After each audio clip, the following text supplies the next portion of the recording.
আপনি কি চুলা ছাড়া রান্না করতে পারবেন? এই কথা শুনে অনেকেই বলে উঠবেন, চুলা ছাড়া আবার রান্না করা যায় নাকি? গ্যাসের চুলা বা মাটির চুলা, একটা না একটা চুলা তো রান্নার জন্য অবশ্যই লাগবে। কিন্তু যদি আমি বলি রান্না করার জন্য কোনো ধরনের কোনো চুলাই লাগবে না, কারণ এমন সব মানুষ আছেন যারা কিনা চুলা ছাড়াই অভিনব উপায়ে করেছেন রান্না, তাও আবার যেই সেই রান্না নয়, তৈরি করেছেন দারুণ স্বাদের সব খাবার। তাদের এই অদ্ভুত রান্নার পদ্ধতি দেখে আপনার চোখ কপালে উঠতে বাধ্য।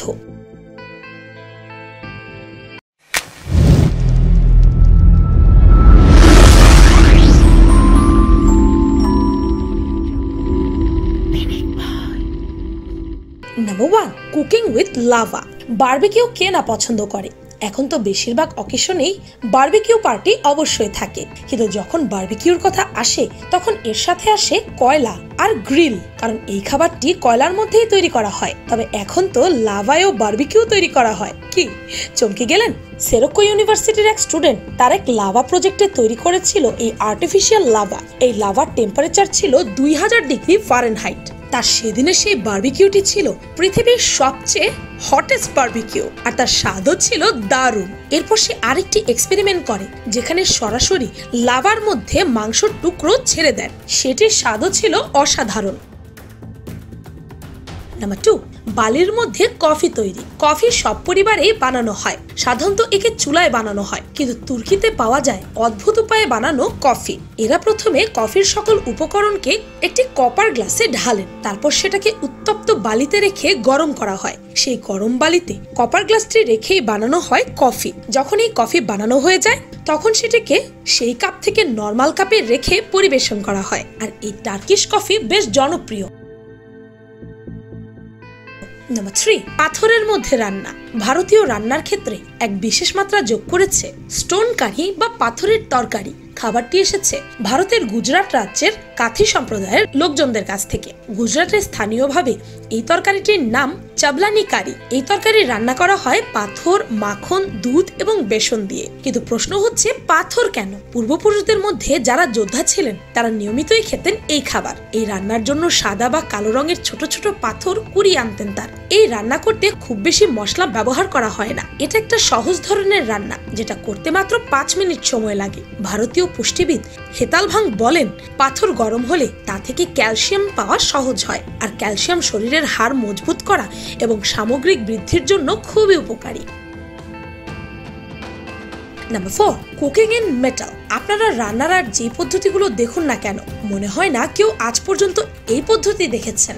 ডাম্যাকিয়ার সায়েন্টিস্ট এই পদ্ধতিতে রান্না করে সবাইকে চমকে দিয়েছিলেন। তিনি প্রথমে অ্যালুমিনিয়াম ও কিছু মেটালকে গরম করে গলিয়ে নেন, তারপর এগুলো মাংসের এক পিসের ওপর ঢালতে শুরু করেন।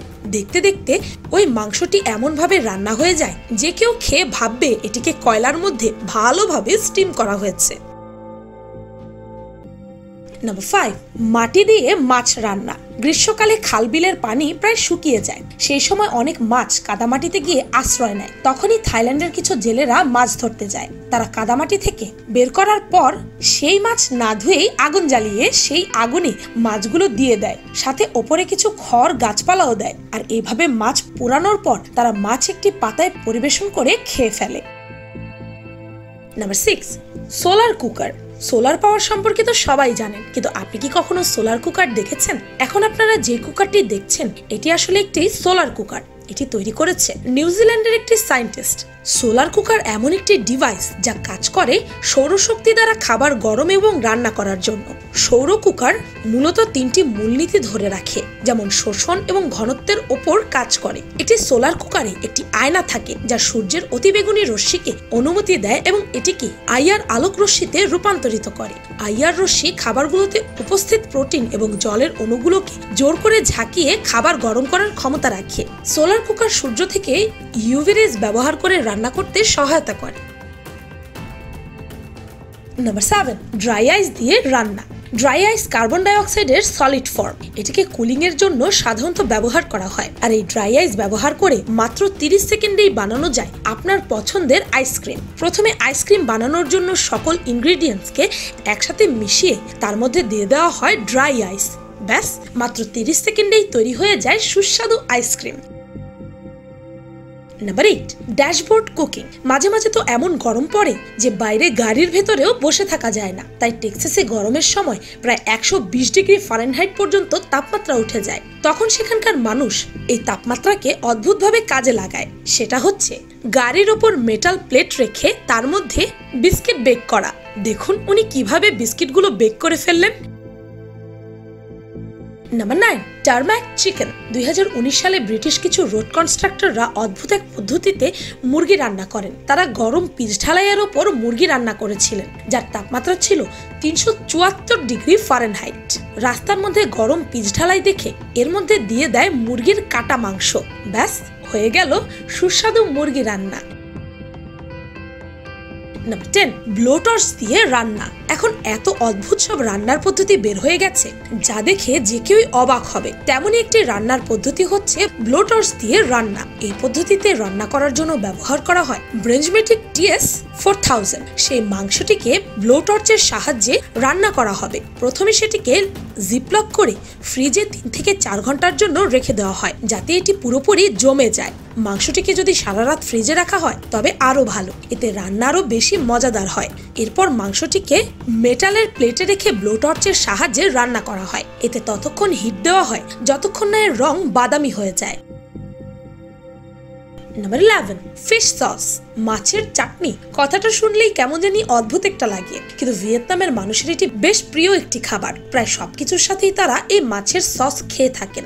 এই সসটি বানানোর জন্য প্রথমে মাছকে পরিষ্কার করা হয়, তারপর বড় একটি কন্টেইনারে বন্ধ করে রাখা হয়। তবে কয়েক সপ্তাহ পর পর এই মাছগুলোকে ভালো করে নেড়েচেড়ে দেওয়া হয়। আপনি জেনে অবাক হবেন, এই সস তৈরি হতে সময় লাগে প্রায় 1 বছর। অর্থাৎ 1 বছর যাবত এই মাছগুলোকে ফার্মেন্ট করা হয়, সোজা বাংলায় পচানো হয়।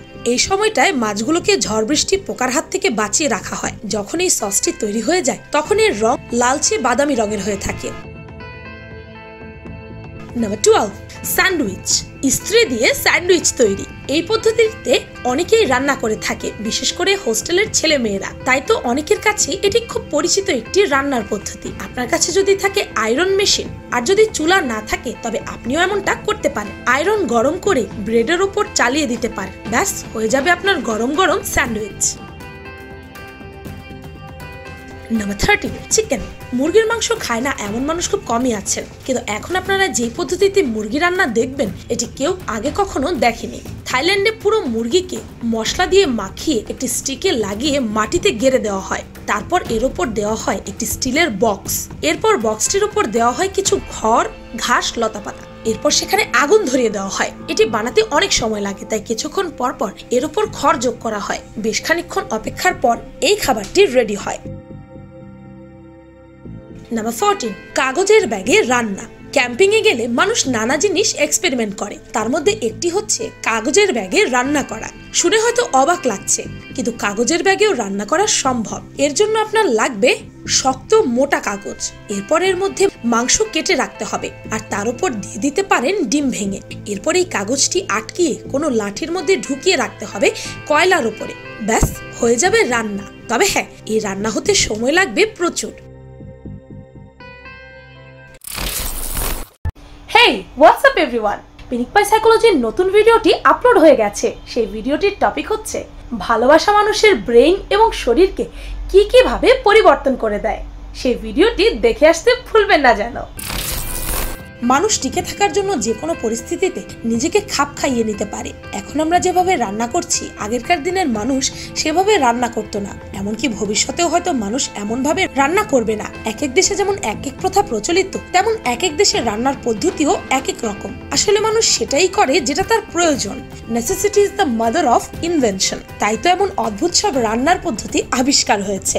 ভিডিওটি ভালো লাগলে আপনার ফ্রেন্ডস এন্ড ফ্যামিলির সাথে শেয়ার করতে পারেন। আর পিনিক পাই চ্যানেলটিকে সাবস্ক্রাইব করে বেল আইকনে অল নোটিফিকেশনস অন করতে ভুলবেন না যেন। শুধুমাত্র এভাবেই পিনিক পাইয়ের প্রতিটি ভিডিওর নোটিফিকেশন আপনার কাছে পৌঁছে যাবে। আমি ফাল্গুনি, আজকের মতো পর্যন্তই। দেখা হচ্ছে পরের ভিডিওতে।